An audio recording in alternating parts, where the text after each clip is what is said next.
Dereck Lively was a consensus top 3 recruit in the 2022 high school class. However, after a year or two where he dealt with injuries, his draft stock fell a little bit. But he still was a high upside prospect that averaged over 2 blocks per game and under 20 minutes per game with elite athleticism, which is why the Mavericks took him 12th overall in the 2023 NBA draft. Lively may not have numbers that stand out the most, especially compared to his other rookie peers at his position. 8.8 points per game, 6.9 rebounds per game, 1.1 assists per game, 1.4 blocks per game on 74.7 field goal percentage are good numbers for a rookie averaging under 25 minutes per game as a center, but these numbers don't blow you away by any means either. But Lively at the same time had a real impact on the Mavs this season and was an important factor in where they are now.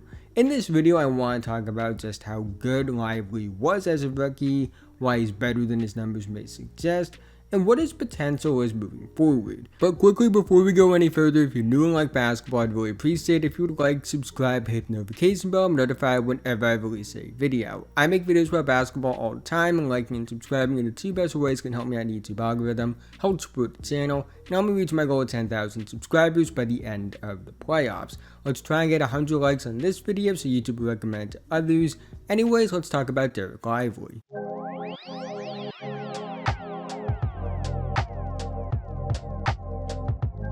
Dereck Lively is already one of the best play finishers in the NBA. He's on 78.5% at the rim on 4.8 attempts per game, putting him in the 99th percentile for rim efficiency and 87th percentile for rim volume. At 7'1" with a 7'5" wingspan, Lively is a monster athlete. He's an explosive leaper, he's a fluid mover, he has good touch around the basket, he has good hands, only 11 lost ball turnovers in 55 games is really good, and he's also very smart as a play finisher as well.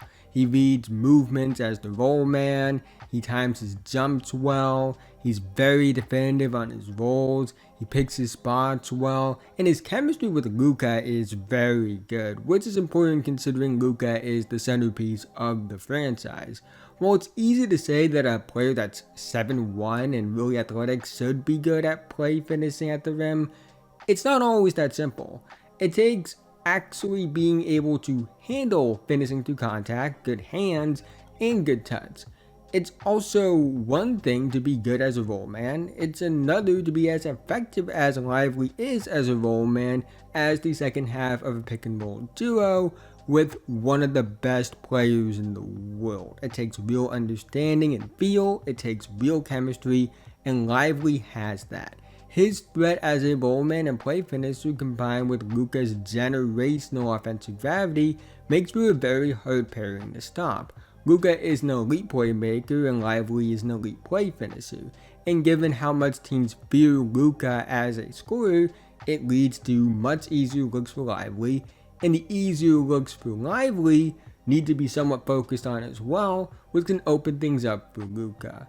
While it may not be the perimeter scoring versatility of Chet Holmgren or the game-breaking offensive ability of Victor Wembanyama, while he's not putting up monster numbers by any means, what Lively does as a play finisher is valuable, especially given his chemistry at his age with a franchise player already. Lively is also very effective as a rebounder, 6.9 rebounds per game with 2.5 of them being offensive rebounds, and under 25 minutes per game is really good. And as he gets more minutes, those numbers will get better, which is why I believe he will likely be a double-digit rebounder long term.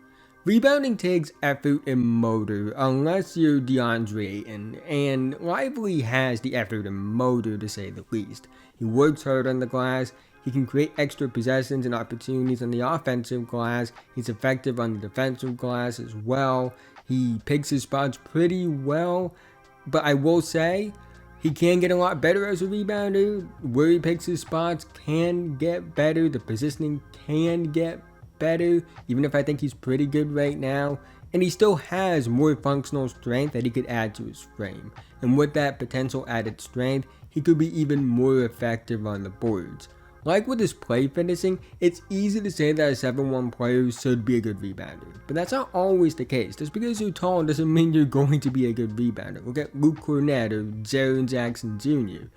It's still a very real trend that rebounding is important to winning, and while Lively still has room to grow, he is someone that projects to be a really good rebounder long term, and I wouldn't be shocked if he's among the best rebounders in the NBA if he adds more functional strength, which just adds to a valuable skill set even if the numbers don't fully show it. I am also very encouraged by Lively as a passer. He may not be a big time playmaker, but he's a better passer than the numbers suggest. He makes good reads off the roll, he can make that extra pass, find guys open off offensive rebounds, kick it out in transition, make smart decisions as a passer, and it just makes him more than a one-dimensional play finisher.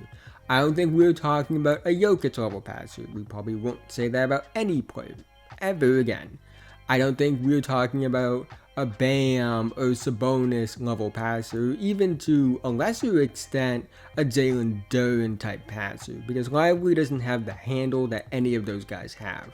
But I do see a Robert Williams type of passer in Lively, a guy who may not put up big time assist numbers or even half of it.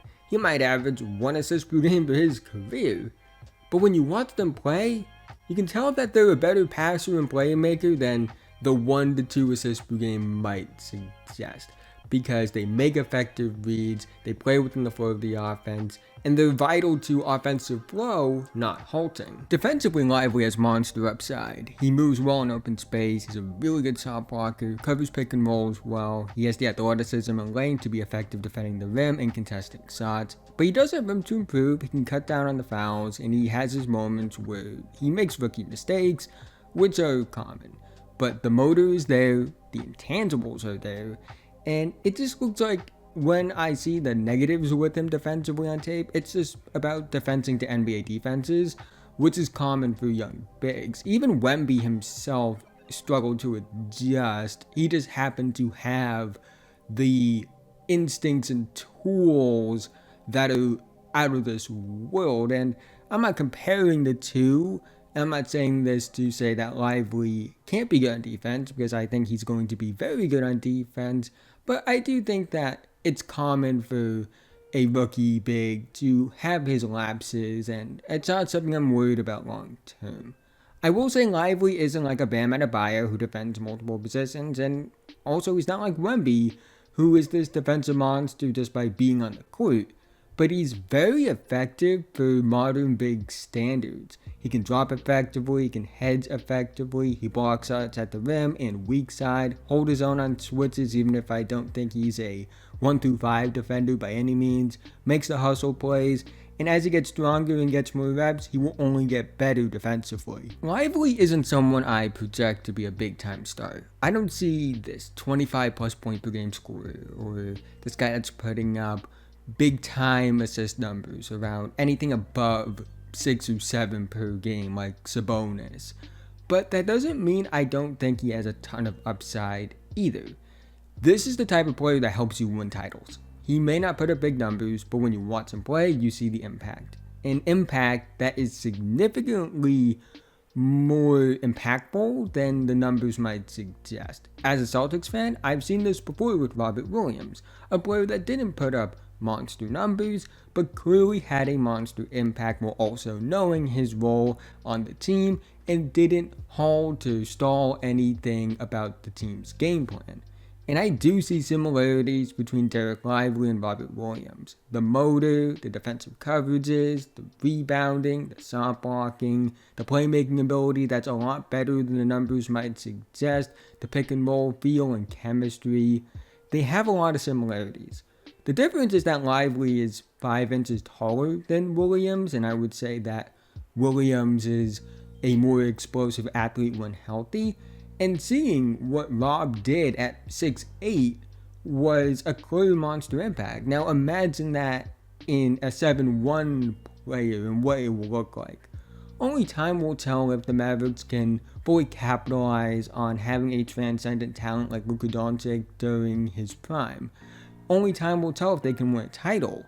But I do know one thing. if they ever win a title, Lively will be a big reason for that, as one of the most important players on this Mavericks team and one of the most impactful bigs for a very long time. But that's the end of this video. If you made it to this point, thank you so much. Again, haven't already, like, subscribe, hit the notification bell, notify whenever I release a video. I'm making videos for basketball all the time, and liking and subscribing are the two best ways can help me on the YouTube algorithm, help support the channel, and help me reach my goal of 10,000 subscribers by the end of the year.